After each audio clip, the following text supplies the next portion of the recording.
like the give and go, and it's basketball. Bow wow, let's go.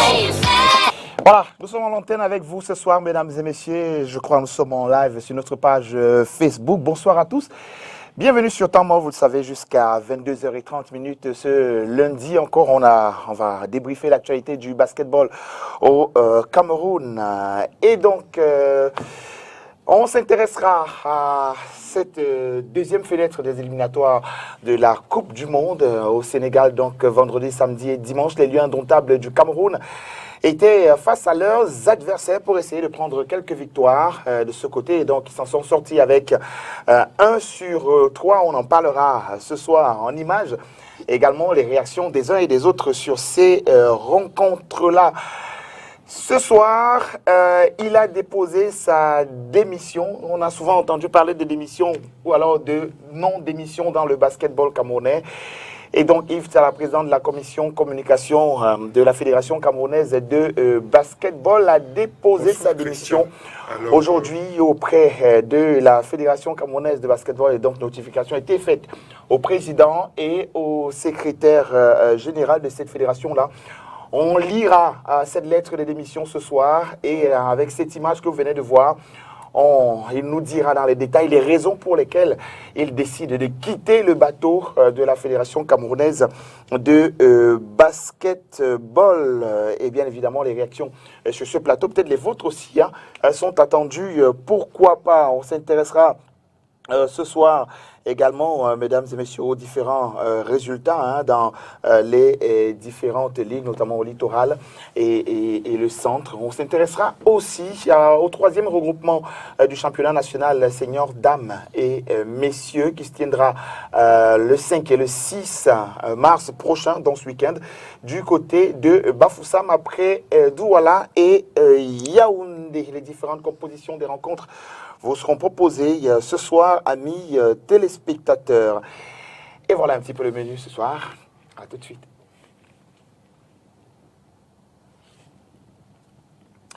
On n'aura malheureusement pas la transition ce soir. On va...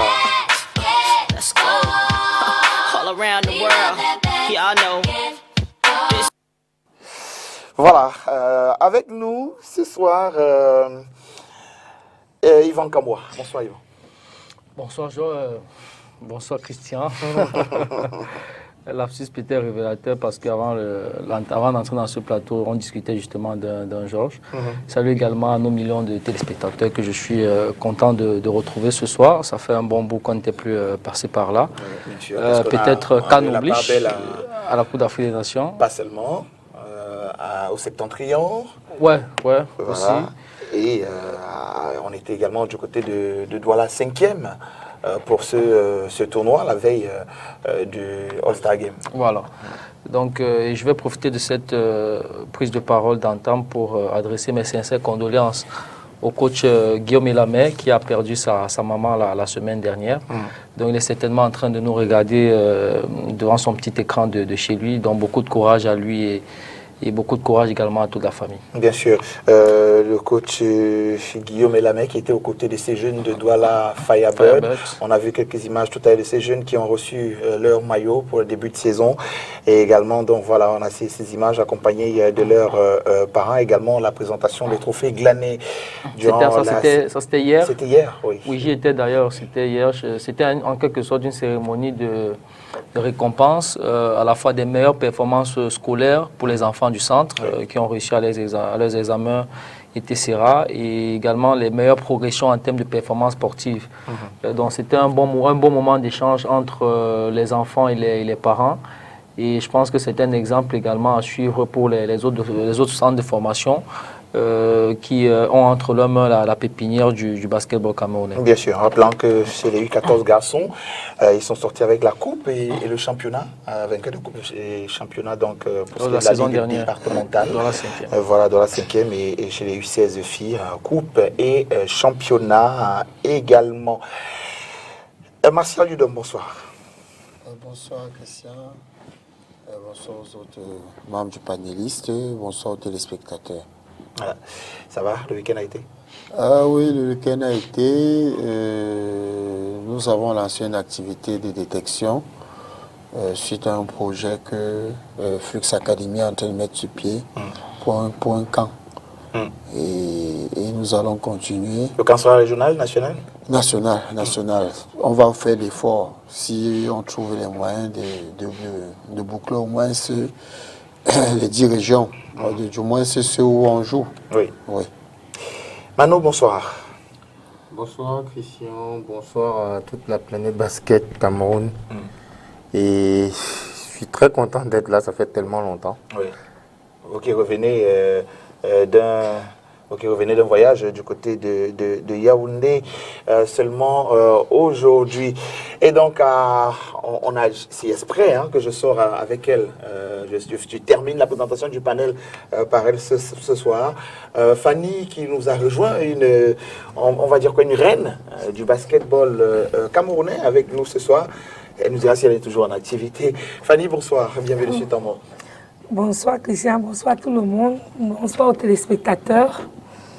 Ça va, vous êtes toujours en activité? Oui, nous sommes toujours en activité. Noblesse. Comment se porte Noblesse? Très bien. Elle joue au championnat régional? Oui, on anime le championnat, même si on ne gagne pas, nous sommes là. Et quelles sont les raisons d'être là face à vos petites filles, même pas vos filles? Nous sommes là parce que nous, Dames Noblesse, nous organisons un petit tournoi le 5 mars 2022 par rapport à la journée internationale de la femme. D'accord.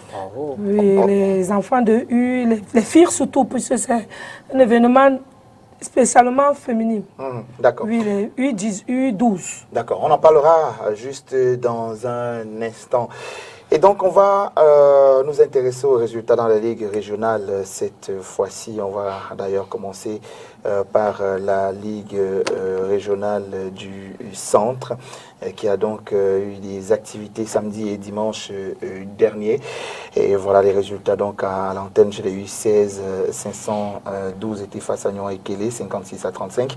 U18, Alf était face à Marie-Clermont, 66 à 25. Et puis, la rencontre Hand of God, Lena, c'est terminé sur tapis vert en faveur de Hand of God en Ligue 2. Chez les dames, Escape de Dream est tombé face à Fab, 18-50. Onyx l'a emporté sur Oviedo, 61-59. Et puis en Ligue 1, monsieur ACPBA et tout dit, 50-72. FAP, Alpha, 73-50. Et puis Niba, Onyx, 69-67. La journée du dimanche également, donc 26 février, a connu quelques résultats. Le Mendon était face à Nyon et Kélé, 49-14. Ça s'est acheté 16 garçons. Marie-Clermont est tombé face à Onyx, 512. Santa Barbara, 39-43 pour Santa Barbara. PGS est tombé face à ACPB à 35-57. U18. ACPBA et face à Falcons, victoire donc de ACPBA 67-54. KGA a perdu sur tapis vert face à Fusée. Chez les dames à Esquip, l'a emporté sur 2 points face à l'ENA, 48-46 en Ligue 1. Béac l'a emporté face à l'ENA, 70-69. Également donc dans le littoral, il y a eu des rencontres ce week-end, Yvan comme moi. Ça s'est joué dans le littoral. Vous avez regardé quelques rencontres? Non, parce que je n'ai pas eu vent de la programmation. C'est dans quelques forats WhatsApp que j'ai appris des forfaits. Hier, j'étais avec les encadreurs de Douala Firebirds qui m'ont raconté une scène assez surréaliste dans la programmation des matchs. Le match initialement programmé pour samedi à 16h, pendant que les encadreurs sont au BTC, Basketball Training Center, du côté de Liberman avec les tout-petits de Firebird, aux environs de 10h.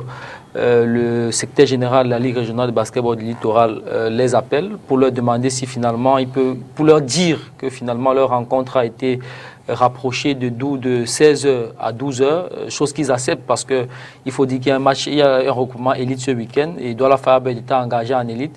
Ces rencontres au niveau régional leur servent un petit peu de ballot de rodage et de préparation pour ces rencontres. Donc ils acceptent de jouer à midi. Ils étaient, tant que faire se peut, de réunir les joueurs qui étaient dans d'autres occupations, qui avaient organisé leur programme du week-end en fonction justement de la programmation de 16 heures. Finalement, les joueurs réussissent quand même à être du côté de la salle à midi, sauf que l'équipe d'en face, FCBC, n'est pas là. Le SG leur demande d'attendre, ils attendent 1h, 1h30. Finalement, l'entraîneur repart du côté du BTC, les joueurs restent. Et par derrière, on leur demande de signer la fiche forfait. Sauf qu'après d'avoir signé la fiche, FCBC arrive.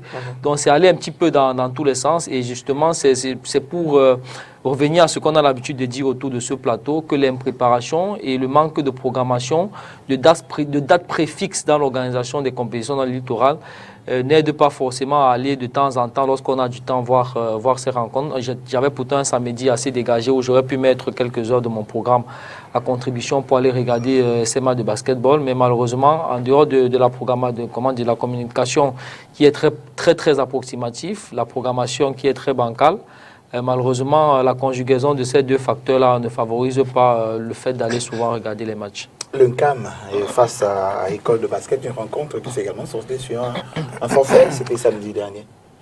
Oui, pour une raison toujours assez surréaliste. Pour moi qui suis relativement pro d'UNCAM, voilà un championnat où on programme une rencontre.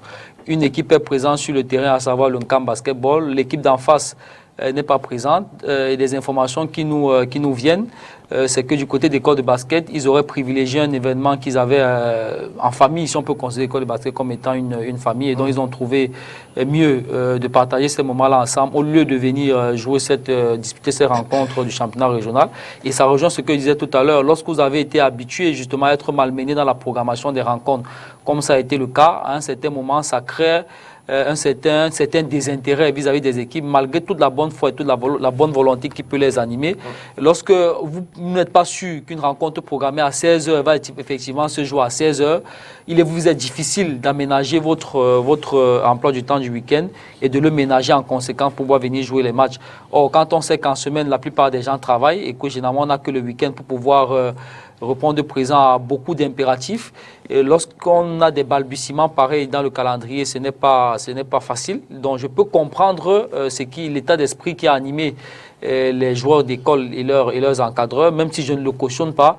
Mais sauf que quelque part, la Ligue régionale du littoral, dans sa programmation, dans sa façon de fonctionner, prête également le flanc aux équipes de fonctionner telles qu'elles le font là. Noblesse était absent également durant ce week-end. Les fêtes face à l'école de basket sur tapis vert. Qu'est-ce qui s'est passé, Fanny? Je n'étais pas au courant. La rencontre. Non, moi je dis la vérité, je n'ai pas vu. Mais j'ai essayé de causer avec mes coachs, ils ont accepté. On rejoue le match. Donc il vous a été proposé de rejouer le match? Oui. D'accord. Alors, si une rencontre comme celle-ci, forfait finalement inscrit, parce que je ne sais pas si vous avez vu, les résultats sont homologués. Ceux que j'ai sous les yeux m'ont été envoyés par le secrétaire général de la Ligue. Et donc, j'imagine que les résultats sont homologués. Les résultats ont été divulgués, ils ont été promulgués, mais je veux dire, est-ce que c'est mentionné qu'ils ont été homologués? C'est autre chose. Le résultat de match, je ne vois pas provisoire, je vois provisoire nulle part. Je vois quand même Baron la route au Covid-19 et tout ça, je vois pas provisoire nulle part. Martial Ledon peut considérer que ces résultats sont finalement homologués. Mais on peut programmer un match et que l'équipe adverse n'est pas au courant et l'équipe avec cause avec le président de cette équipe, on rejoue le match. Ça se fait. En réalité, il faut déplorer ici le fait que la Ligue même ne respecte pas le canevas de programmation des matchs. Il y a déjà un canevas de programmation déjà, c'est d'abord ça. Parce que les équipes en réalité ont 48 heures pour reporter les matchs, pour demander le report. Mais si c'est à 24 heures que la programmation sort et que les équipes ne sont pas au courant, ça ne laisse pas le temps d'agir. Mais maintenant, ce qui se passe à la Ligue, c'est que depuis un certain temps, il n'y a pas de commission technique. Donc, ce que vous avez reçu, c'est les résultats des matchs du week-end. Et en semaine, ils peuvent avoir des tractations pour que les deux équipes s'entendent et que le match se rejoue. Donc je ne pense pas que ce soit un résultat définitif. Et voilà, étoile. Et en passant, pour le match d'école, vu que je suis quand même un peu proche des deux équipes, École aurait demandé un report de ce match de façon officielle. C'est l'UNCAM Basket qui a refusé de reporter le match parce que l'UNCAM dit nous on prépare un regroupement sérieux à Bafoussam, nous on ne veut pas ce report de match, nous on veut jouer. Mais École a quand même pris la peine de demander un report de match. Ça, je tenais à préciser parce que ça passe comme s'ils ont dit donc le match, ils ont dit non. Et donc le CAM refuse, d'après vous, de jouer cette c'est de leur droit. C'est de leur droit. Ils préparent leur regroupement élite. Ils n'ont pratiquement pas joué depuis 2 semaines. Alors un match face à École de basket, c'est quand même un match qui peut passer costaud, c'est sérieux. C'est un match élite en régional. Voilà, c'est un match élite en régional. Donc, c'est de leur droit de dire non, nous on veut jouer, on va être prêt pour notre regroupement. Mais c'est aussi du droit d'école de basket par rapport à l'événement. Vous savez, il n'y a pas que le basket dans la vie. Okay? Dans une famille, il y a des événements heureux, des événements malheureux qui font en sorte qu'à un moment, on peut prendre le basket qui nous réunit, on le met à côté pour soit célébrer, soit pleurer. Oui. Donc, École est aussi dans son droit de dire, s'il vous plaît, permettez-nous de rejouer ce match plus tard. D'accord. Et donc, on attendra d'en savoir un peu plus dans la semaine, ce qu'il en est de ces rencontres forfaits, pour celles qui ont été validées ou peut-être celles qui se joueront un peu plus tard. Alors Fanny, parlons de cet événement qui vous amène sur ce plateau à l'occasion de la Journée internationale de la femme. Ce sera le 8 mars prochain. Et donc, les dames vétérans de noblesse Lady organisent ce tournoi-là, regroupant les jeunes filles de 12 ans. 12 ans. Oui. Oui. Nous, noblesse, nous sommes d'abord les mamans. Et nous avons vu comment nos petites filles vont en brousse. Parce que quand vous regardez aujourd'hui, les enfants de 8 ans à 16 ans, c'est difficile de les comprendre. Moi, je parle d'abord du basket. Oui. Parce qu'elles sont dans les maisons, on ne sait pas comment elles vivent avec leur maman, mais quand elles arrivent sur le terrain, par exemple, au Parcours Vita, il y a une école de basket là-bas. Quand on reçoit des enfants, il y a certains qui se plaignent, ils viennent vers nous, les mamans, nous disent, maman, j'ai tel problème, j'ai tel problème. Alors, j'ai vu mes coéquipiers, parce que je suis la présidente de Noblesse. Ils ont dit qu'il y a la journée internationale qui est le 8 mars. Donc, j'aimerais qu'on fasse réunir tous ces petits-enfants, parce qu'on a 7 équipes qui ont accepté d'assister à notre tournoi. Alors, notre tournoi sera essentiellement féminin jusqu'aux arbitres. Et à la pause, on aura un entretien avec ces jeunes filles, une causerie éducative et sportive. Oui, qui nous amène comment éviter la délinquance juvénile, les grossesses indésirées, etc. Oui. Donc, quand on voit la jeunesse d'aujourd'hui, c'est ça qui nous pousse à faire ce tournoi pour le sein. Et j'invite aussi que les mamans de ces enfants arrivent là parce que nous avons un message à leur passer. Oui, ce jour. D'accord. Ce sera quoi le message aux mamans? Il y a le message pour les enfants et le message aussi aux mamans. Parce qu'après les enfants, au terrain, il faut que les mamans les récupèrent à la maison et elles continuent. Oui. Ce message. Ce sera quoi le message? S'il y a des mamans qui sont en train de regarder aujourd'hui, pour celles qui ne feront peut-être pas le déplacement, il faudrait peut-être le passer ici. Bon, le message sera comment entretenir une petite fille à la maison. Une fille à partir de 8 ans. Oui. Il faut que la maman commence déjà à lui dire comment est la vie. À l'école, quand elle rentre de l'école, comment la maman doit la récupérer à la maison. Parce qu'il y a certains enfants précoces. À 10 ans, elle a ses règles. Sa maman doit déjà lui préparer ça. Oui. À 12 ans, la maman doit lui dire que tu dois faire ça ou ne pas faire ceci. Donc, c'est par rapport à ça qu'on dit aux mamans de venir ce jour. Parce que moi, je fais partie de l'UNICEF. Je fais partie de l'UNICEF parce qu'on parle de la violence basée du genre. C'est-à-dire, il y a la violence physique aux enfants à la maison. Et tu peux avoir un cousin qui est à la maison qui viole ta fille et menace l'enfant de ne pas parler. Donc, c'est par rapport à ça. Okay. Tu peux avoir un neveu qui violence ta fille, mais ça ne peut pas être physique mais moral. Ta fille voit l'enfant, son oncle en train de faire quelque chose, elle veut parler, dit non, tu parles, je vais te taper. Ça, on refuse. D'accord. Donc c'est par rapport à ça. C'est un tournoi qui va regrouper les centres de formation que vous avez invités. Oui. Donc il y a un peu plus de 600, C'est ça. là. Donc Hope School, Parcours Vita, Douala Firebird, DK Fort, École de basket, Dedo Basket, Viking, Basketball, qui ont déjà accepté de venir à ce tournoi-là. Voilà. Ce sera le 5 mars prochain au Parcours Vita. Ce sera gratuit. Oui, c'est gratuit. Voilà. C'est gratuit. On va s'occuper des enfants de 9h jusqu'à 17h. Il y aura des médailles, il y aura des trophées, des petits cadeaux pour motiver les enfants. Bien sûr. Belle initiative quand même. Oui, il faut féliciter les mères de noblesse qui gardent la flamme allumée. C'est dommage que ce genre d'initiative ne soit pas copié par les hommes.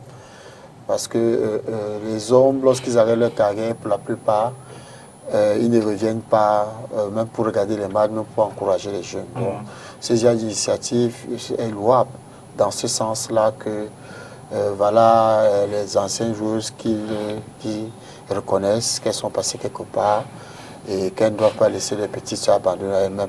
Tout à fait. Au vu du fait même que nous tous nous savons que c'est une tranche, une catégorie un peu délicate. On a de moins en moins de filles et on perd beaucoup de filles qui viennent au basket.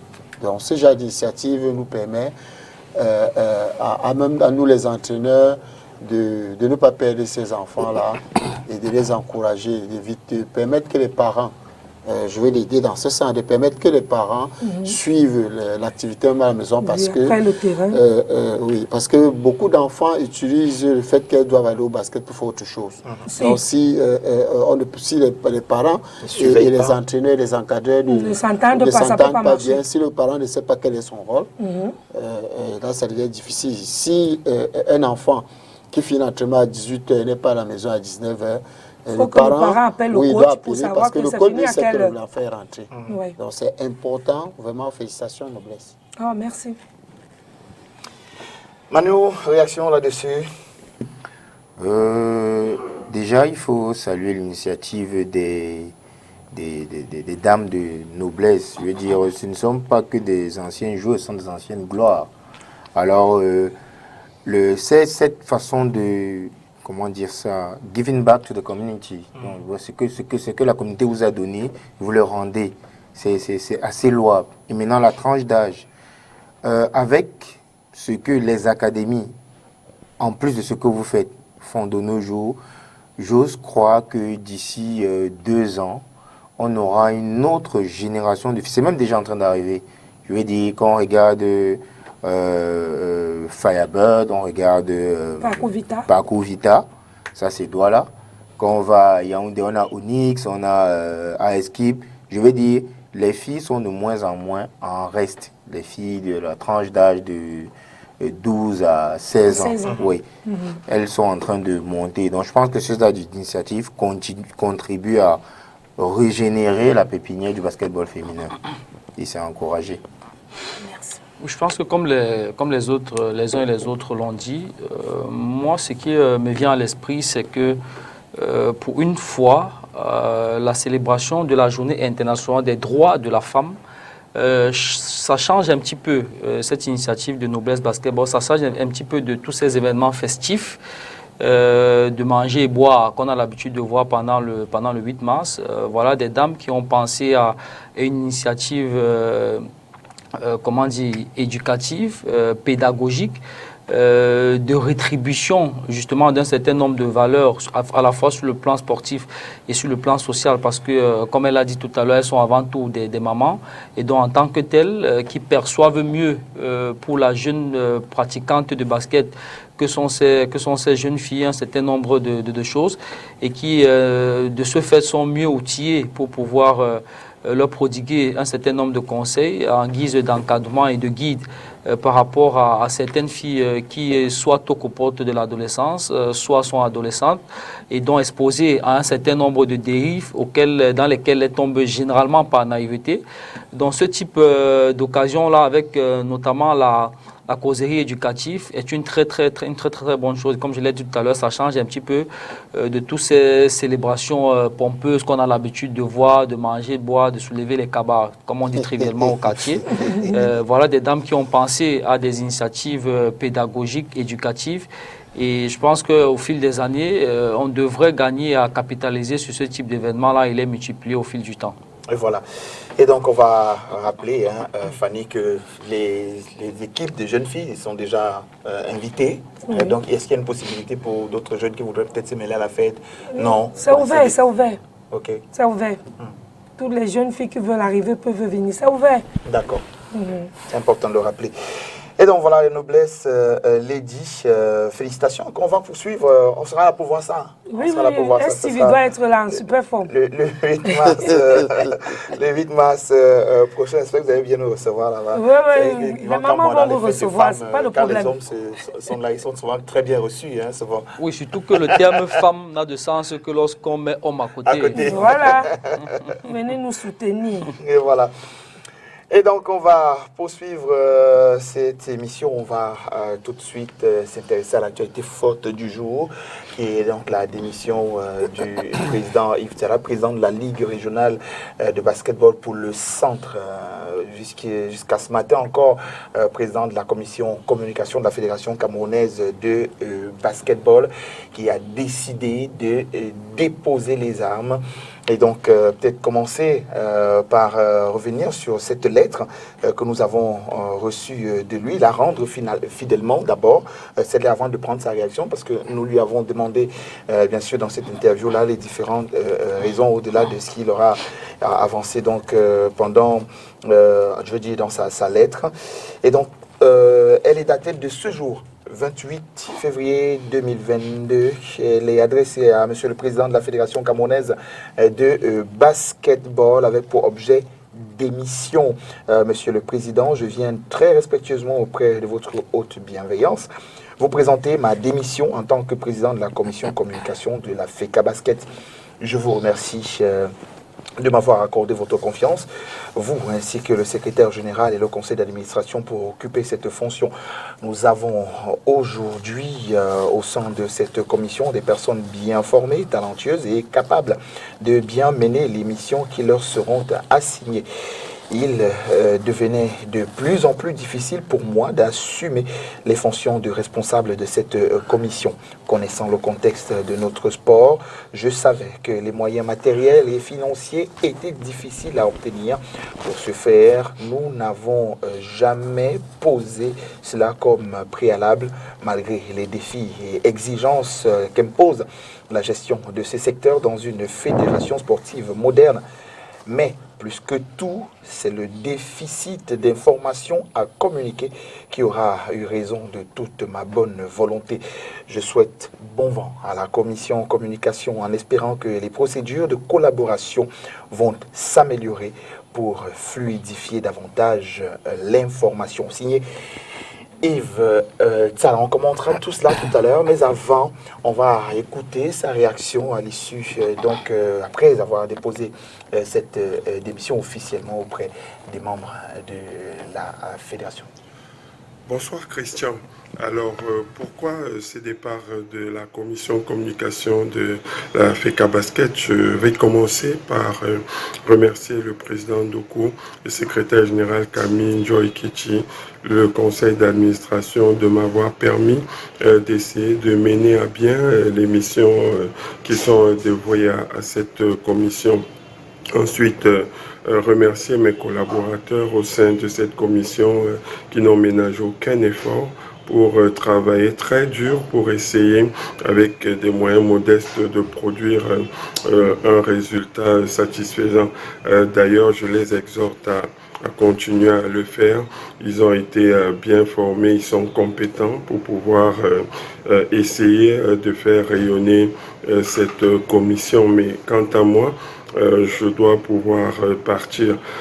On a tout donné pendant des événements comme les Afro-Basket où on s'est retrouvé sans budget pour des événements d'envergure si on va comparer avec le sport majeur sur les budgets qu'ils ont, mais avec peu on a essayé de faire beaucoup. De toutes les façons, avec le contexte, on savait que les conditions seraient difficiles, on était préparé à cela, mais ce qui a été beaucoup plus difficile, c'est le circuit, la fluidité de l'information, et ça on a essayé de faire avec, mais je pense que sur la dernière fenêtre, ça a été très dur, ça a été manifeste, et notamment au niveau des différentes réunions avec les FIBA Média Afrique, nous étions désarmés, dépourvus d'informations par rapport à nous-mêmes, et ça a été très compliqué. C'est pour ça que,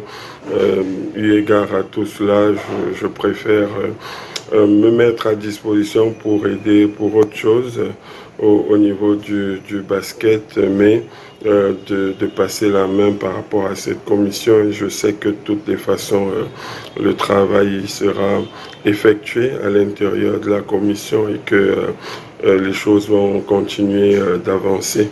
Et sur ce, je souhaite bon vent à la commission et que la bataille pour que le basketball camerounais continue d'avancer soit là. Merci. Yves Tchala qui s'exprime sur cette question, il revient un petit peu en substance sur le contenu de sa lettre. Il parle de manque d'informations. Yvan Kamoa, est-ce que vous comprenez les raisons de démission de Yves Tchala? Oui, lorsqu'on parcourt la teneur de ces lettres de démission, il est justement dit dans le troisième paragraphe vers la fin, c'est le déficit d'informations à communiquer qui aura eu raison de toute ma bonne volonté. Ça veut tout dire. Lorsque le patron de la communication de la Fédération camerounaise de basketball vous dit qu'il a été forcé à démissionner parce qu'au niveau de la fédération, on manque de substance, c'est-à-dire qu'il y a une commission qui est là, mais ils n'ont pas de rudiments sur le plan communicationnel pour pouvoir faire la communication de la Fédération camerounaise de basketball. Et à côté de cela, il a souligné plus haut dans sa lettre le déficit de moyens mis à leur disposition pour communiquer. Qu'il savait déjà. Qu'il savait déjà, oui. Comme problème. Donc je pense que là, ce sont pour moi des éléments qui, à mon avis, plante le décor de la difficulté qu'il avait en tant que patron de cette commission-là d'assumer avec responsabilité et avec probité, et avec, c'est-à-dire qu'avec un optimum sur le plan des résultats difficiles à atteindre. Et sur ces aspects-là, on peut comprendre qu'à un certain moment, il a été contraint à jeter les armes parce qu'il devenait de plus en plus, au-delà de ce qu'il a évoqué dans le dernier paragraphe, il a dit il espère que les procédés de collaboration vont s'améliorer. Ça veut dire qu'au-delà du déficit de communication, de substance pour la communication, au-delà du déficit des moyens de communication, il y avait également une difficulté dans la collaboration avec ses autres collaborateurs. Ces trois éléments-là réunis pour moi, en substance, ce sont des éléments suffisamment suffisants, permettez la tautologie, pour pouvoir être amené à jeter l'éponge. Donc, à cela, je peux comprendre la position de Yves Tchala. Oui, je vais dire que je suis un peu confus. Je suis un peu confus et partagé parce que déjà, voilà le responsable de la communication clandestine. Parce que communication responsable clandestine. Oui, parce que... Expliquez, qu'est-ce que vous voulez dire par là? Parce que l'Assemblée générale élective, à l'issue de cette Assemblée générale élective, un bureau avait été mis sur pied avec des commissions. Il y a un an, le conseil d'administration a mis sur pied une nouvelle commission. Communication? Oui. Ah oui? C'est-à-dire que le bureau directeur a mis sur pied, avec l'aide du conseil d'administration, une nouvelle commission. Des nouvelles commissions. Et ce n'est pas seulement la communication. Mais est-ce que... Au niveau de la commission, des nouveaux membres? Non, les nouveaux responsables, parce que même au mini-basket, où j'étais membre, ça a changé. Mais moi, je vais vous dire, oui, puisque pour que ce soit validé, il faut que ça passe devant l'Assemblée générale. C'est clair, les textes sont clairs. Dans toutes les associations, le conseil d'administration fait des propositions à l'Assemblée générale qui entérine ces décisions. Du moment où ces décisions n'ont pas été entérinées, tout ce qui est fait, et c'est parce qu'au basket, on va dire quoi? On laisse faire. Mais tout ce qui est fait clandestinement. Je dis bien, j'utilise le mot clandestinement. Parce que si à la FECAFOOT, on a des problèmes des assemblées de 2009, chez nous, on n'a fait qu'une seule assemblée générale. Et entre-temps, on a changé plusieurs commissions. Est-ce que c'est possible? Maintenant, je fais mon commentaire. C'est pas faux que il y a des difficultés, parce que moi-même, j'ai été dans une commission où on n'a jamais communiqué. Plusieurs fois, personnellement, je suis allé vers non seulement notre responsable de commission, mais le rapporteur aussi, et même la fédération. Jamais on a eu de retour. C'est comme si les commissions sont mises sur pied, tout simplement parce que il faut qu'elles existent sur le papier. Et en réalité, que ce soit cette commission, que ce soit la direction technique, rien n'existe. Tout ce qui existe, c'est le bureau exécutif de la fédération qui travaille, je crois, 3 ou 4 membres. Et maintenant, ils prennent des décisions. Ils travaillent vraiment. Et ils travaillent puisqu'on joue. Même si ce n'est pas apprécié, il y a un travail qui est fait. Même si ce n'est pas fait de la bonne des façons, la meilleure des façons. Ce travail, il est fait, on joue. Même comme on joue, on sait comment. On annonce, par exemple, un championnat d'élite. Ce week-end, on ne sait pas comment s'organiser. Bon, là n'est pas le débat. Mais en ce qui concerne Yves Tchala, je pense que c'est le ras du bol qui a fait qu'il démissionne. Mais quand je dis que je suis confus, à la fin de son propos, il parle de la bataille pour... je ne sais pas, il a parlé de la bataille pour faire progresser le basket. Là, moi, je pense que ça me fait me poser la question, est-ce que Yves Tchala n'a pas démissionné pour mieux se préparer pour la campagne qui s'est annoncée? Parce que quand il parlait de bataille pour faire progresser le basket, je vois là... Vous voyez là... Oui. Enfin, je me pose la question. Je me pose cette question-là. Ouais. Mano, président d'une commission de communication qui dit ne pas avoir les moyens, ça il le savait déjà, vu le contexte dans lequel le basketball camerounais évolue, avec des difficultés financières, mais qui n'avait pas posé comme problème au préalable, et il s'est avancé en sachant exactement ce qu'il attendait, mais qu'un président de communication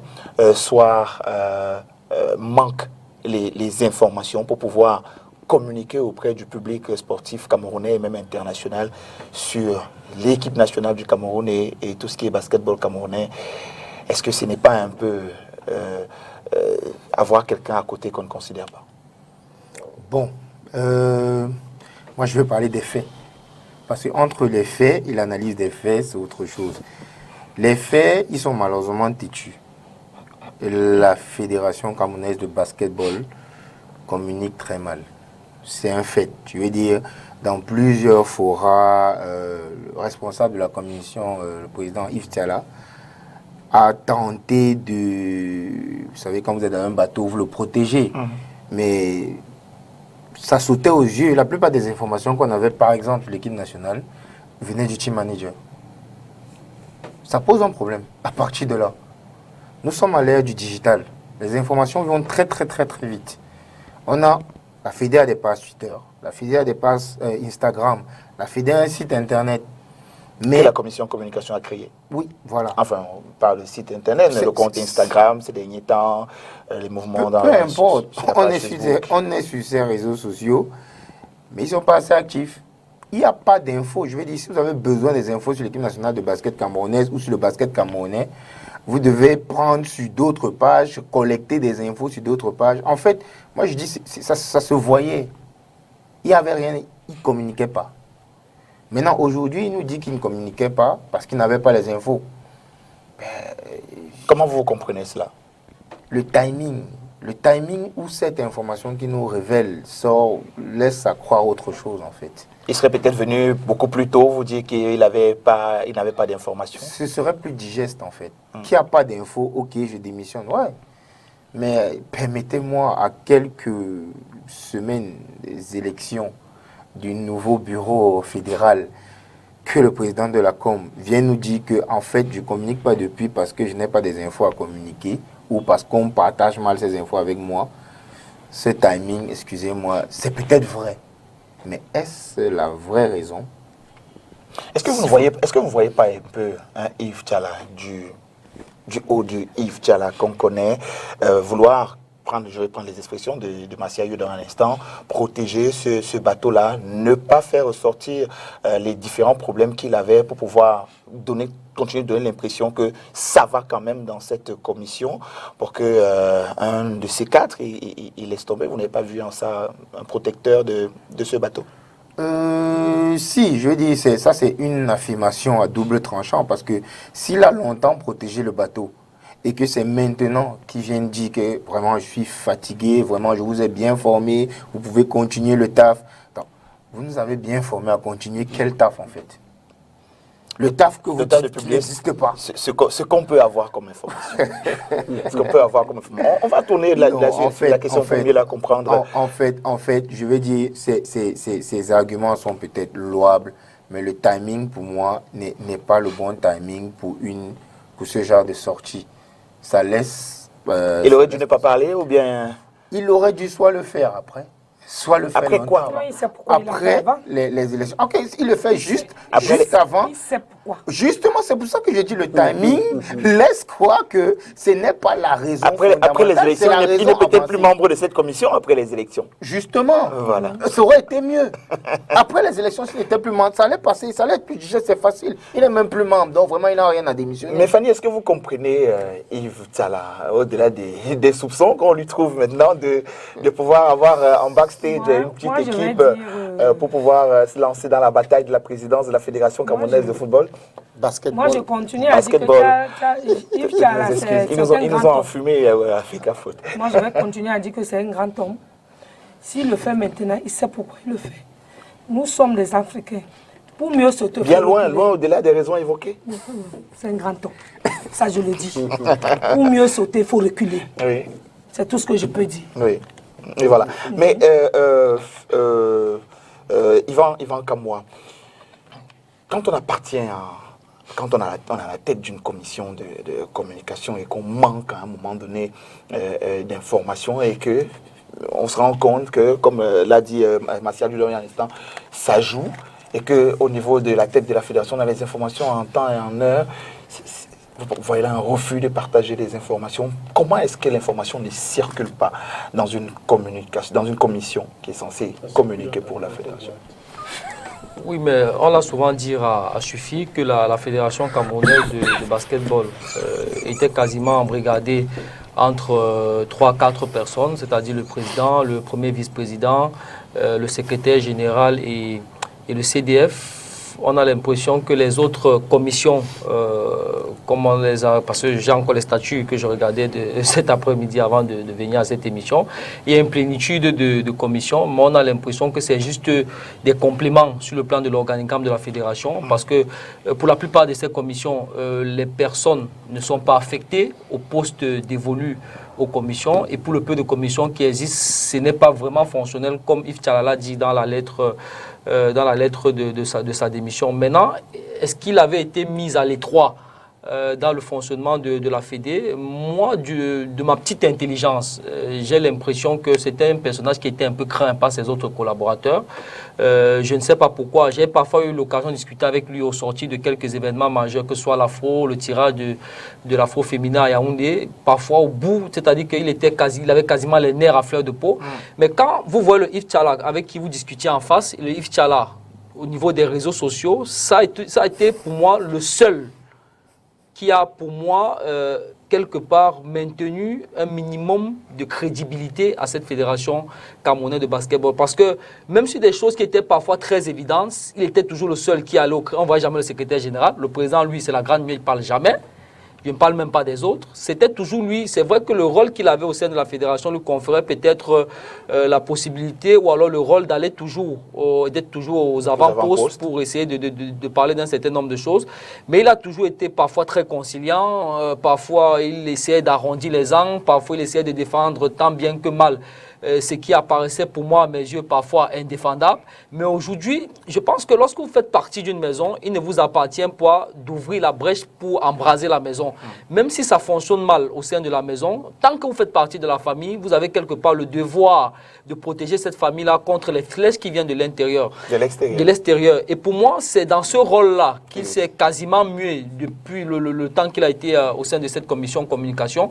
Et aujourd'hui qu'il a décidé de présenter sa démission, c'est logique qu'il explique les éléments qui ont motivé sa démission. Après, on peut être d'accord ou pas, on peut le taxer d'avoir un agenda caché ou pas. Sauf que comme moi j'ai l'habitude de dire, à un certain âge, chacun sait ce qui est bien pour lui. Yves Tchala est un adulte, c'est quelqu'un qui est rompu au management du basketball, du moins sur l'échiquier national. Il connaît trop bien comment fonctionne le basketball au Cameroun. Lui seul peut-être maîtrise suffisamment les raisons. Il y a peut-être des raisons inavouées, mais moi je m'arrête sur ce qu'il a dit dans son communiqué. Et je pense que dans sa lettre de démission, les motifs qu'il a évolués me semblent être des motifs. Moi je ne sais même pas comment lui l'a fait parce que moi je n'aurais même pas tenu longtemps. C'est dit peut-être que c'est sa passion pour le basket. Il a espéré que ça change. Mais comme on a l'habitude de dire, comme le dit trivialement un adage de chez nous, on ne redresse pas un poisson fumé. Et donc peut-être il s'est finalement résolu à l'évidence que la fédération, le bureau actuel de la fédération camerounaise de basketball était un fait qui était rouillé. Et quand un fait est rouillé, on ne peut plus le redresser, sinon il se casse. Et au lieu d'être cassé pendant qu'il est encore dans le bateau, il a préféré se retirer en essayant de peut-être continuer vers d'autres horizons. Voilà. Yvan Kamoa, c'est votre explication là-dessus. Manu préfère retenir l'arrivée des élections, encore que ça n'a pas été annoncé. Hein. Il n'y a pas eu une notification encore. Officielle, oui, il n'y a pas. Officielle, donc on peut encore tourner 4 ans. Il est possible qu'on tourne encore 4 ans. Manu, personne n'en parle. Sauf que j'ai lu un post d'une consoeur sur la toile aujourd'hui qui en avait marre. Une consoeur pour qui vous avez l'habitude de faire 2-3 piges. Oui, c'est un oui. Qui en avait marre de ce que dans cette fédération, aujourd'hui, en l'occurrence, citer la fédération. C'est un ras-le-bol qui est quasiment généralisé pour ceux qui ont un minimum d'atomes crochus avec ce sport-là. Et je le disais d'ailleurs dans ma discussion au téléphone avec une personnalité très engagée également dans le basketball. On en parlait, je lui ai dit, est-ce que malgré le fait que depuis une décennie, il n'y a pas eu d'élection à la Fédération camerounaise de basketball, je pense qu'on n'a jamais autant demandé le départ de l'exécutif actuel qu'on ne l'a fait ces 2 dernières années.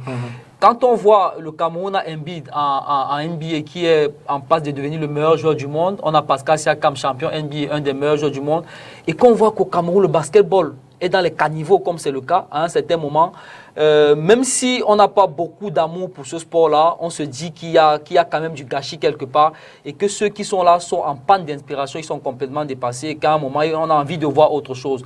C'est un sentiment qui m'anime depuis longtemps. Je pense qu'il est souvent réitéré et même d'ailleurs en face du secrétaire général à une de nos émissions ici.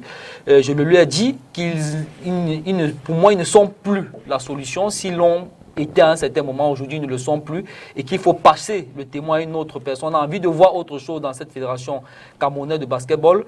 Peut-être ça sera le cas au terme des élections qui arriveront dans quelques semaines. Peut-être ça ne sera pas le cas. Mais je pense, et c'est mon intime conviction, et d'ailleurs Christelle également l'a dit, il y a un ras-le-bol qui est sans cesse grandissant. On a envie de voir autre chose parce que je suis désolé de le dire, le basket au Cameroun est quasiment dans les caniveaux. Et voilà.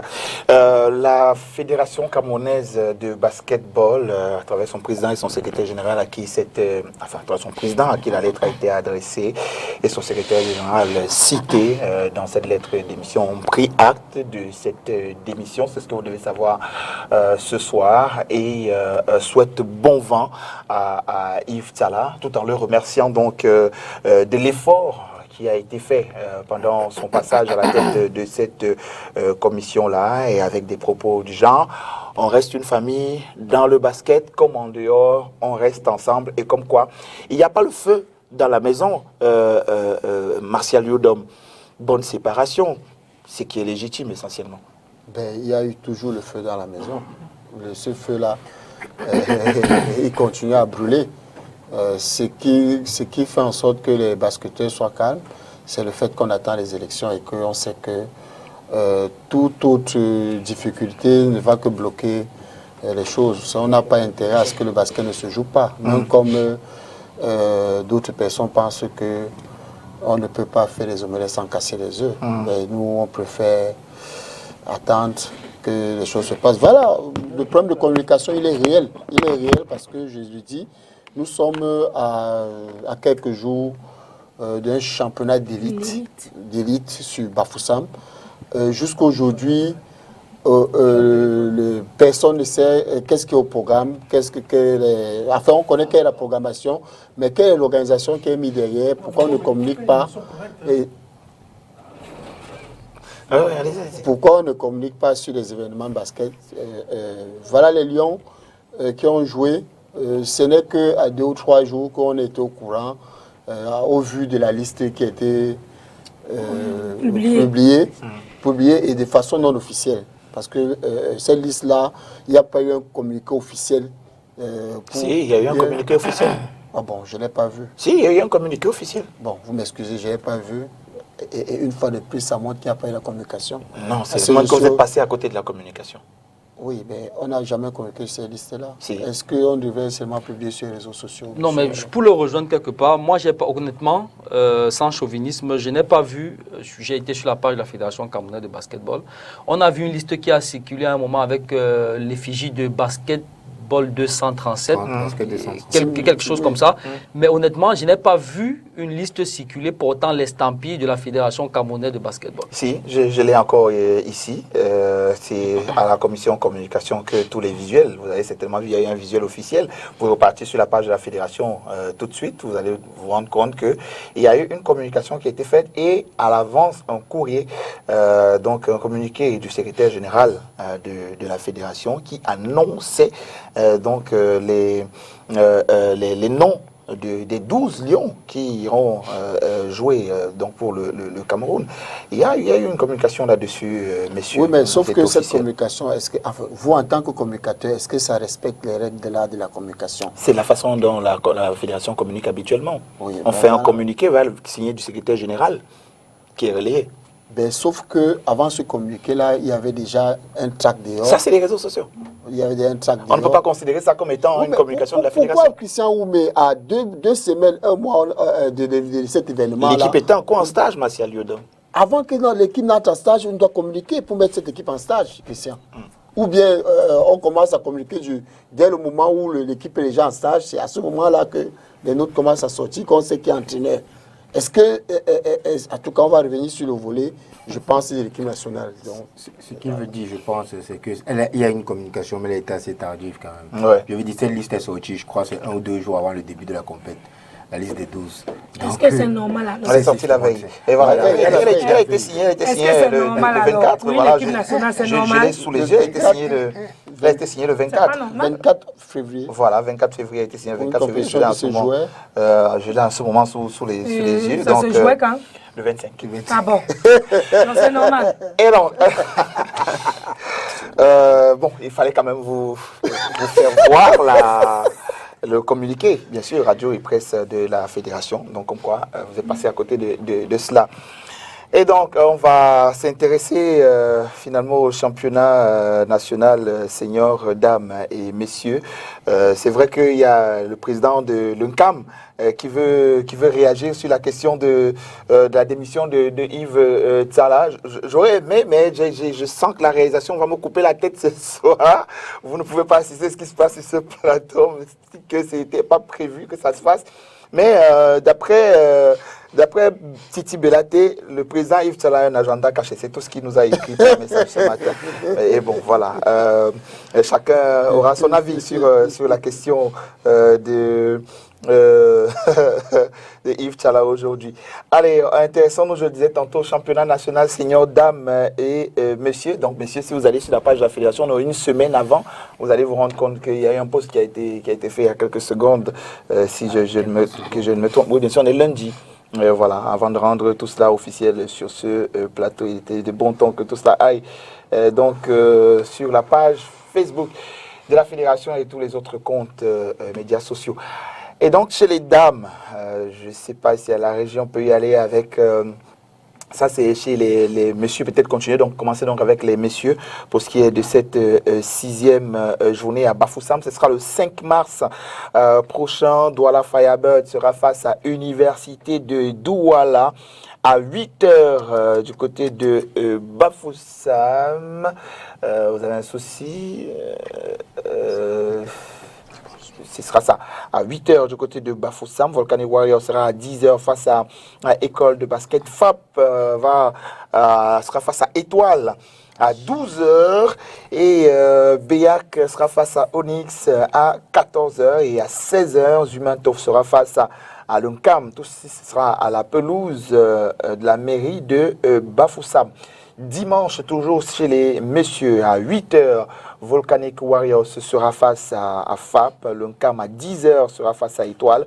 À 12h, Onyx sera face à Firebird. À 14h, École sera face à Béac. À 16h, Université de Douala sera face à Jumento à la pelouse de la mairie de Bafoussam. Chez les dames, cette fois-ci, samedi 5, Volcanic Warriors sera face à Onyx à 8h. FAP sera face à United Ladies à 10h. Overdose sera face à ASKIP à 12h. Université de Douala sera face à École à 14h. Dimanche, donc pour la 7e journée, ASKIP des Dreams sera face à Volcanic Warriors à 8h. École de basket est passé à dimanche là, messieurs. École sera face à Overdose à 10h. United Ladies face à UDLA à 12h. Onyx sera face à FAP à 14h. Manu, On joue au basket déjà sur une pelouse parce qu'il y a vu la... Bon, c'est écrit la pelouse, c'est le nom. C'est le nom du complexe. C'est le nom du complexe mythique de Bafoussam. On l'appelle la pelouse. Donc, vous arrivez à Bafoussam ce week-end. Dites que vous allez à la pelouse, on vous amènera là-bas. Et donc, Manu, votre rencontre face à FAP, le premier jour à 12h, et dimanche, FAP face à l'UNCAM. À 10h le lendemain, comment est-ce que vous les abordez ces rencontres-là? Comme toutes les autres. Hein. Si. Ouais, comme toutes les autres. Comme toutes les autres, on va essayer, on va jouer au basket, c'est tout. Vous allez jouer au basket? On va jouer au basket. C'est juste le terrain. C'est tout. C'est un terrain neutre, donc on va jouer au basket. D'accord. D'accord. Alors, votre avis sur les différentes rencontres ce week-end? Bon, je n'ai pas le tableau, mais...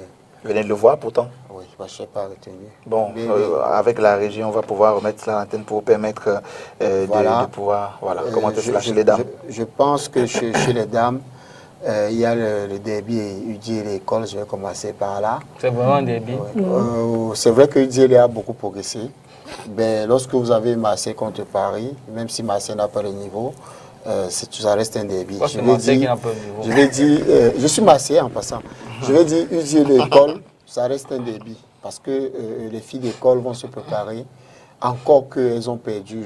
Elles ne sont pas bien sur le classement, au niveau du classement actuellement. Et UDI peut, le fait d'avoir gagné l'école plusieurs fois, peut s'endormir là-dessus. Même comme je pense que le coach Ivan, étant déjà qualifié et ne voulant pas perdre le match, va mettre des bouchées doubles. Overdose à équipe, je pense à ce niveau, il n'y a pas match. Overdose va gagner. FAP, United, FAP peut gagner, mais United, après les 2 victoires au dernier regroupement, devient un upside à prendre au sérieux. Volcanic Onyx, il n'y a pas match, Onyx va gagner. Maintenant, en ce qui concerne les garçons, je crois qu'en ce qui concerne les garçons, Étoile ça va être difficile que l'Étoile gagne FAP. Ça, il faut le dire. L'Étoile n'est pas bien. L'Étoile n'est pas bien. L'Étoile a fait face à des pertes de joueurs. Et, oui, à des pertes de joueurs et a eu des problèmes de terrain d'entraînement. Ça dit qu'elle est partie de la salle pour ailleurs. Je pense que ce changement a quand même n'a pas été bon parce que ça éloigne certains joueurs davantage. Sinon, Étoile reste une belle équipe d'avenir. J'espère que en fin de saison, ils vont se poser des bonnes questions et repartir. J'encourage Manu à ne pas lâcher les choses et à continuer à travailler pour le futur. L'ONCAM veut aller à fond. Hein. L'ONCAM veut aller à fond. Le CAM contre Onyx, c'est Onyx. CAM contre Zumanto. Oui, je pense que ce match sera très intéressant. Parce que Zumanto, c'est une équipe que j'ai vue, c'est une belle équipe et qui sera devant son public, qui sera sur son terrain. Il faut dire que la pelouse, c'est la même chose. La pelouse, comme il a dit, c'est un terrain mythique où pour jouer là-bas, c'est pas du tout facile. J'ai fait l'Ouest et je sais que, oui, non seulement il y a les secs, mais les anneaux aussi sont difficiles. Le terrain est étroit. J'ai joué là-bas. Tirer en ligne de fond, c'est compliqué. J'ai joué là-bas. Donc, je maîtrisant le terrain, ça va être facile. Vu que le camp même, j'ai l'impression qu'il y a un relâchement au vu de certaines déclarations du président Titi, qui étant déjà qualifié, voulait se concentrer uniquement sur le Final Four. Bon, j'espère qu'il a changé d'avis. Comme je lui ai dit, on joue déjà très peu de matchs en élite. Donc, lorsqu'on a l'occasion de jouer un match, il faut le jouer. Je crois que c'est dans le même ordre. Dans le même ordre d'état d'esprit qu'il était contre l'école de basket, il voulait absolument jouer pour préparer ce regroupement. Il n'y a aucun match à négliger. Un petit relâchement lorsqu'on est en compétition peut coûter cher. Bon, je pense que au finish, il n'y aura pas de grande surprise parce que FAP sera devant tout le monde. Ben comme derrière, il y a l'ONCAM qui vient très fort. Malgré la perte des joueurs, je pense que l'ONCAM est meilleur pour moi cette année, meilleure équipe cette année que l'année passée, même l'année surpassée. Donc il ne faut pas du tout négliger cette équipe-là. Mais maintenant, les autres équipes, UZL et autres, Onyx, ce sont des belles équipes d'avenir, des bons outsiders, des bons challengers. Donc je pense que ce sera intéressant ce week-end.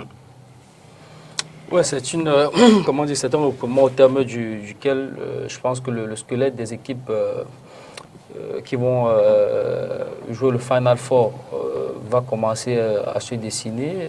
Il ne restera peut-être qu'une place à prendre au terme de ce regroupement-là, parce qu'on a déjà le CAM qui sera, on a FAP qui sera, on a dans une certaine mesure BEAC également qui sera. Si c'est 2-8.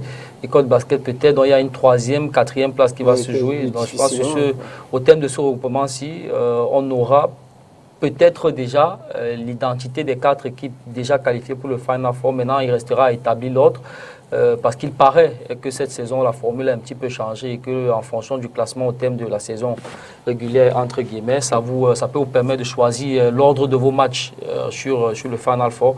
C'est peut-être ça l'enjeu majeur qu'il y aura lors du dernier regroupement. Mais sur ce regroupement, s'il y aura quand même une belle affiche entre BEAC et École de basket, 2 équipes que je qualifie d'équipes des papilles, parce qu'il y a quand même beaucoup de joueurs dont la carrière commence à être dans le rétroviseur, mais qui essaient quand même de se maintenir en vie autant que faire se peut. Donc ce sera une rencontre, à mon avis, qui vaudra le détour. Il faudra également suivre de près l'équipe de Firebird, qui a surpris lors du regroupement à Yaoundé, avec 2 victoires en 3 sorties. Sur ce regroupement, s'ils réussissent à faire un 2-sur-2, ça peut leur ouvrir les portes du Final Four. Donc attention, c'est l'équipe la plus novice de la compétition cette année, mais qui, moi, est en train de me surprendre, eu égard justement à ce qu'ils ont montré du côté Yaoundé il y a 2 semaines. C'est vrai qu'ils se sont renforcés avec quelques joueurs, j'en parlais encore il y a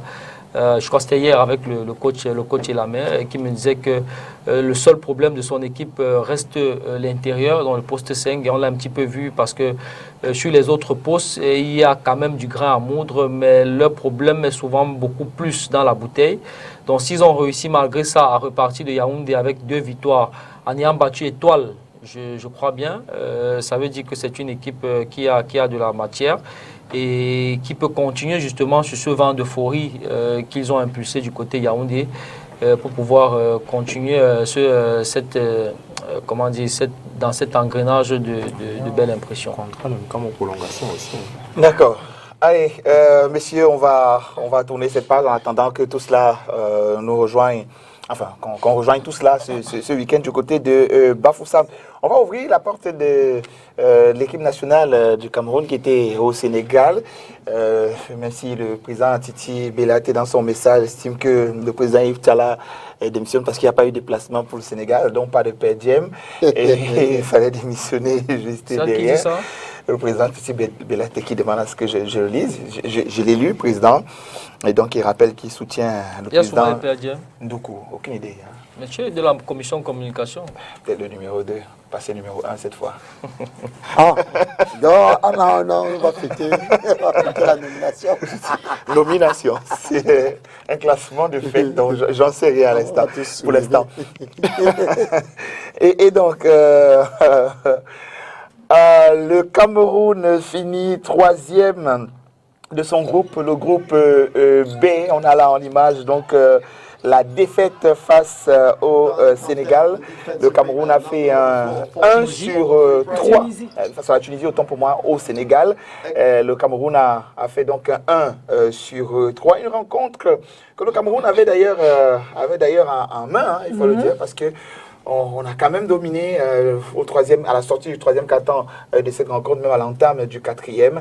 Et donc, petit relâchement, on est sorti de cette rencontre sur le score de 55 à 51 pour ce qui était de la première journée. Et donc, la rencontre face au Rwanda en 2e sortie. On va peut-être la voir en image. Le Cameroun s'en sort victorieux sur cette rencontre sur le score de 57 à 45. Et donc, voilà, victoire du Cameroun sur le Rwanda. Belle prestation des jeunes qui intègrent cette équipe pour les bois. Jordan Baye qu'on a en image à l'instant, et puis le jeune Mouté aussi qui arrive et qui se montre déjà quand même assez actif dans cette équipe nationale du Cameroun, même si l'ancienne garde est un petit peu déçue quand même sur cette 2e fenêtre. Et le Cameroun est tombé face au Sud-Soudan en 3e sortie, donc hier dimanche, sur le score de 74 à 68 face à ce Sud-Soudan. Alors, monsieur, réaction, on va d'abord prendre l'analyse de Samy Nono, depuis la France, qui aura regardé cette rencontre, qui donne son analyse dans cet élément. Oui, bien sûr, monsieur, c'est là, c'est Samy Nono, c'est là. Donc, voilà, ce sera lui. On va l'écouter, je propose qu'on l'écoute donc tout de suite. Samy Nono qui réagit sur cette sortie, lors de cette 2e fenêtre des lieux indomptables du Cameroun. Bonsoir chers téléspectateurs. Donc suite à ta demande Christian, donc je vais faire un peu le point par rapport à la participation du Cameroun pour la 2e fenêtre qualificative pour la Coupe du Monde 2023. Le premier match du Cameroun contre la Tunisie, la défaite, nous l'avons tous un peu vécu de façon un tout petit peu amère, d'autant plus que le Cameroun menait un tout petit peu jusqu'au 3e quart-temps. Et on va passer à peu près 7 minutes sans marquer de points. C'était la difficulté. Je pense que l'expérience tunisienne, même si on savait qu'ils avaient des joueurs rompus à cette compétition, et puis c'est une équipe qui est ensemble depuis de nombreuses années, a un peu prévalu. Nous avons manqué dans ce domaine-là de la percussion, de l'apport offensif, et puis nous avons manqué aussi beaucoup nous avons eu une grande absence sur le jeu des meneurs. Donc, et nous avons trop pris de temps à prendre des points à 3 points, alors que si on travaillait avec le jeu extérieur-intérieur, nous aurions pu gagner éventuellement. Des regrets, mais de l'espoir. Deuxième match, on le gagne parce que défensivement, on corrige. Donc, il y a plus d'engagement physique. Mais vous remarquerez que, quels que soient les matchs qu'on a eu à livrer, les scores sont très faibles. Ça veut dire que les apports offensifs ne sont pas les éléments déterminants pour gagner. Ce qui permettait de gagner, c'est le travail défensif, l'engagement défensif. Le dernier match, ok, on le perd avec une équipe du Sud-Soudan qui, moi, m'a fait bonne impression sur un travail qui est fait par Dieng. C'est-à-dire qu'on lui a donné la possibilité de travailler avec des jeunes. Cette équipe-là, d'ici 2 ans, pourrait être sur le toit de l'Afrique. Donc, en conclusion, je pense, il faut renforcer au niveau de l'équipe. Le poste 1, c'est à renforcer. Le poste 5, malheureusement, nous n'avons pas de véritable pivot en ce moment. Et je pense aussi qu'il faut rajeunir au niveau de meneur. Une équipe pour gagner une compétition, un titre continental, doit avoir un bon poste 1, un bon poste 3 et un bon poste 5.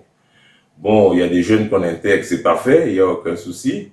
Mais il faut continuer et puis donner aussi des contrats d'objectifs au nouveau staff. Moi, je fais confiance à Sacha et son équipe. Donc, ils sont tout nouveaux, ils vont apprendre, comme les joueurs les tout nouveaux qui apprendront. Il faut leur donner le temps de permettre à l'équipe d'être mature. Donc, soyons patients. On espère que avec le travail, on y parviendra. Mais je rappelle aussi qu'une compétition se prépare et se gagne. Se prépare, ça veut dire qu'il faut beaucoup de matchs amicaux à cette équipe nationale. Beaucoup de matchs amicaux à cette équipe nationale pour pouvoir gagner. Alors, Sacha Guifard, nouveau sélectionneur de l'équipe nationale du Cameroun, c'est la première fois qu'on en parle sur ce plateau, avec une équipe qui le retrouve, je veux dire, au même moment de sa nomination. Il y a déjà cette équipe qui est en stage. Bon, on va dire qu'on va mettre cette équipe à son actif, quand même, mais votre réaction suite à la prestation globale des lions notables à cette deuxième fenêtre pour le mondial?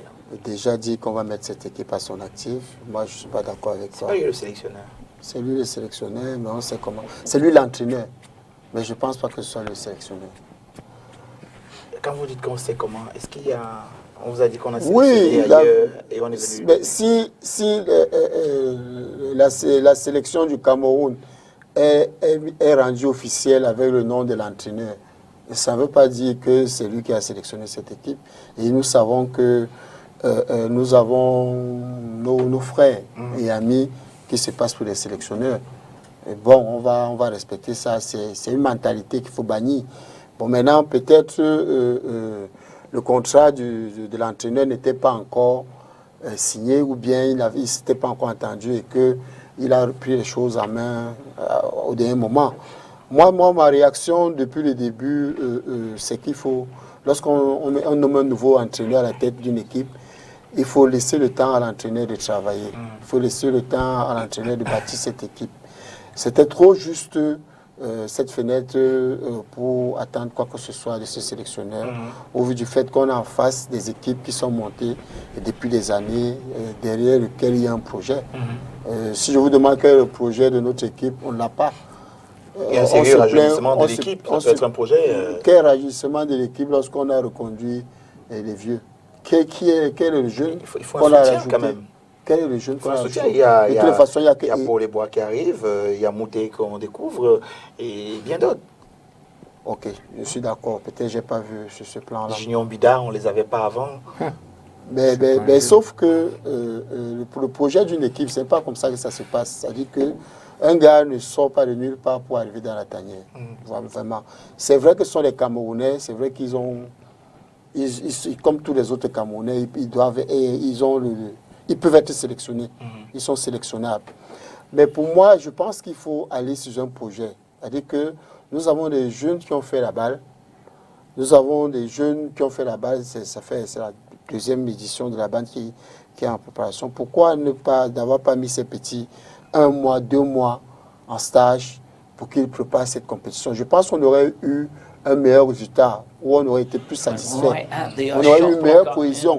À ce groupe de jeunes, on aurait pu ajouter, je vois, 6 ou 7 autres joueurs qu'on aurait donné les chances à tout le monde et peut-être commencer le début de quelque chose parce que on est toujours en train de courir derrière les résultats. Pourtant, on ne va pas commencer un projet par mettre les résultats en avant. On va commencer un projet par choisir l'entraîneur, on le dira toujours. Et c'est l'entraîneur qui choisit ses joueurs en fonction de ses choix. Et maintenant, si vous prenez, même si c'est Phil Jackson, à qui vous remettez l'équipe du Cameroun à la veille d'une compétition, on ne fera pas grand-chose. Cette équipe avec des jeunes, globalement, comment est-ce que vous l'avez trouvée? Moi, déjà, les jeunes, je les vois pas. Et comme Capo, comme Martial... Vous ne les voyez pas? Comme Martial le disait tout à l'heure, vous savez, je ne sais pas pourquoi au Cameroun, on veut toujours faire comme si on invente le fil à couper le beurre. C'est-à-dire qu'il y a des canons sur le plan managérial qui sont connus. Il y a des façons de fonctionner qui sont universelles. Mais au Cameroun, on veut toujours inverser les choses et marcher par la tête au lieu de marcher par les pieds. Dans une sélection ou dans une fédération qui fonctionne normalement, on ne vous communique jamais une liste avec un encadrement technique au même moment alors qu'il y a eu changement d'encadrement technique entre-temps. La logique voudrait qu'on communique le nom de l'entraîneur avant, même si ce n'est pas lui qui va convoquer les joueurs, mais qu'au moins au niveau de la logique, qu'il y ait une certaine rationalité. Mais là, ça n'a aucune logique. Et c'est là où je rejoins Martial. Je n'ai pas l'impression que l'entraîneur, c'est lui qui a véritablement convoqué ces joueurs. Et pour ceux qui ont regardé les matchs, pendant les temps morts, sur les temps morts où on venait avec le micro côté Cameroun, on l'entendait parfois même oublier le nom de certains joueurs. Donc on a un entraîneur qui ne connaissait pas ces joueurs. Et là, on peut mettre à son crédit le fait qu'il venait découvrir cette équipe. C'était son premier regroupement. Et en tant que tel, c'est difficile de produire des résultats. Il faut se souvenir de là où on sort. On sort d'un Afro-Basket où on a terminé dernier. Dans cette équipe, il y a encore des rescapés de cet Afro-Basket où on a terminé dernier. Et je pense que sur certaines rencontres, certaines phases de jeu, on a compris pourquoi certains étaient déjà à bout. Quand on voyait Jérémy Zeli, avec toute l'expérience qu'il a, il est en train de monter la balle. Il est dans le camp adverse. Son vis-à-vis est à 2 mètres. Il ne sait pas si c'est à Jérémy Zoli, qui a plus de 30 ans, qu'on doit venir dire qu'il doit au moins tenter le tir et que ça ne rentre pas. Quand on voyait comment on perd le match contre la Tunisie, avec des joueurs expérimentés, qu'on a certains matchs qu'on ne doit jamais perdre. Le deuxième match contre le Rwanda, on le gagne parce que quelque part, il y a un sursaut d'orgueil. Mais si on regarde notre façon de jouer, on souffrait tellement pour marquer les points. Parce qu'à mon avis, à la base, il y a eu une erreur de casting. L'entraîneur tout à l'heure, dans son intervention, a souligné le manque de poste 5. Il y avait un manque de taille dans cette équipe-là.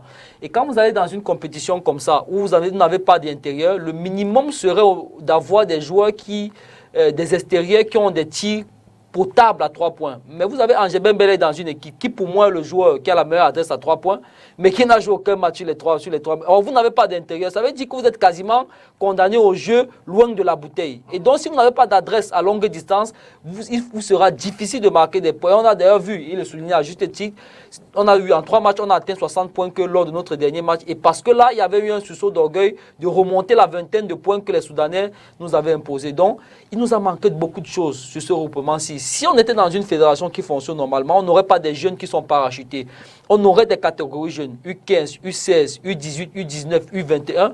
On aurait des jeunes qu'on préparerait depuis les sélections inférieures à intégrer la sélection nationale Fagnon. Mais là, tel que c'est fait, on se réveille un matin, oui, il y a Christian Womé du côté de la Papouasie-Nouvelle-Guinée là, qui a fait 40 points, dire bon, il faut qu'on le convoque. C'est pas comme ça qu'une sélection marche. Je suis désolé. Fanny, votre réaction là-dessus? Moi, je suis du même avis que Martial, parce que l'entraîneur est arrivé, il ne connaît pas les joueurs. Donc, on ne s'attendait, on ne pouvait même pas avoir le résultat. D'accord. Oui. On ne peut pas s'attendre à grand-chose. On sort de cette émission avec votre réaction à Djingono. L'ère à Djingono est terminée. L'ère Sacha Guifa s'ouvre avec justement cette, on va dire, mauvaise sortie pour cette deuxième fenêtre. Mais il y a quand même de l'espoir. Oui, il y a des motifs d'espoir. Déjà, le fait d'avoir osé mettre Adjingono de côté, c'est déjà quand même... c'est un signal, c'est un message fort que l'organe exécutif en place a voulu passer. Maintenant, il y a beaucoup de choses à refaire dans l'équipe. Je veux dire, telle que l'équipe est constituée, c'est clair. Hein. Je veux dire, on n'a pas besoin d'être expert de basket pour se rendre compte que à la main, on avait un problème. Et dans la raquette, on n'a pas de taille. Mais ce n'est pas un problème qui date d'aujourd'hui. On n'a presque jamais eu de la taille dans la raquette. Je veux dire, l'air Vunang, c'est un gars qui tournait à 1,98 2 mètres. Hein. Il était juste massif. Chez le Cameroun, n'a jamais vraiment eu de véritable double mètre. Ouais. On a toujours Baluitier. Maintenant, on a un Landry Noko qui se fait désirer. Bon, il n'est presque jamais là. Alors, est-ce qu'on va capitaliser sur ceux qui ne sont pas là, ou prendre ceux qui sont là, ou penser à un projet qui va sur le long terme? Je veux dire, quand vous promenez... On peut mettre une philosophie de jeu qui s'adapte au profil qu'on a dans l'équipe. Justement, quand vous voyez par exemple le Sud-Soudan jouer, la moyenne de taille c'est 2,05 m. Même les postes 1 sont grands. Quel est leur style de basket? En plus d'être grands, ils sont très explosifs, ils sont adroits. Chez eux, un tir pris même à 1 mètre de la ligne à 3 points, c'est un tir normal, tout le monde va au rebond et tout tranquille. Donc c'est leur philosophie, c'est leur manière de jouer, c'est leur identité. Et c'est ce que nous on n'a pas. Nous on n'a pas d'identité en fait. On prend juste des gars, là, on dit qu'on sait que non, celui-là il est dans tel fac, celui-là il est en France, il joue comme ça. On s'excite de voir des joueurs qui jouent dans les bons championnats et tout. Après, on prend un melting pot de joueurs et on se dit qu'on va gagner. Ça peut passer 1-2 fois, mais sur le long terme, on se fait vite rattraper. Alors, moi, de mon petit avis, de ma petite analyse, je me dis, c'est mieux de reconstruire. C'est vrai qu'on chante ça tous les jours. C'est mieux de construire parce qu'on n'a jamais construit pour voilà, construire. C'est mieux de construire. C'est-à-dire que vraiment aller un projet sur 10 ans. Parce que le Sud-Soudan, la dernière fois qu'ils sont arrivés ici, tout le monde se moquait d'eux. Mais ils avaient tellement de potentiel que ça crevait les yeux, même comme ils perdaient des matchs. C'est des projets. La Tunisie, pareil. L'Égypte, pareil. Il n'y a que chez nous que c'est de l'impro. On improvise constamment. Des fois, ça marche. On est content parce que c'est le pays. Mais ça ne peut pas durer longtemps. Donc, il faudrait qu'on pense vraiment à structurer tout ça. Et voilà. Et donc, rappelant que on va dire que la délégation camerounaise est en ce moment en train de revenir au Cameroun. Pour ceux qui reviennent par le Cameroun et les autres de l'Italie, la France et tout ont directement repris pour leurs différents clubs. On attendra que la suite se fasse avec Sacha Guifa. On verra comment tout cela va pouvoir se faire. Monsieur Yudom, il est donc là maintenant. On verra avec les prochaines équipes et on saura que peut-être celui qui les a sélectionnés. Merci beaucoup, Fanny. On se retrouve ce samedi du côté du parcours Vita dès 9h pour ce tournoi des jeunes filles. Bonne fête à toutes les femmes du basketball. Et donc, toutes nos condoléances encore à monsieur Guillaume Elamé qui prépare les obsèques qui a perdu son père. Ah oui, il y a le coach Gilles. De sa maman, le coach Gilles aussi qui a perdu son papa. Et même Choufa Mélène. Et Merlin son papa. Aussi, ouais. Oh là là, nos condoléances donc au coach Gilles Boué, à Merlin Choufak et à monsieur Bouba, Guillaume et là. Mais merci mesdames et messieurs de nous avoir regardés ce soir. Bonne nuit à tous. On se dit quoi? Temps mort, c'est terminé.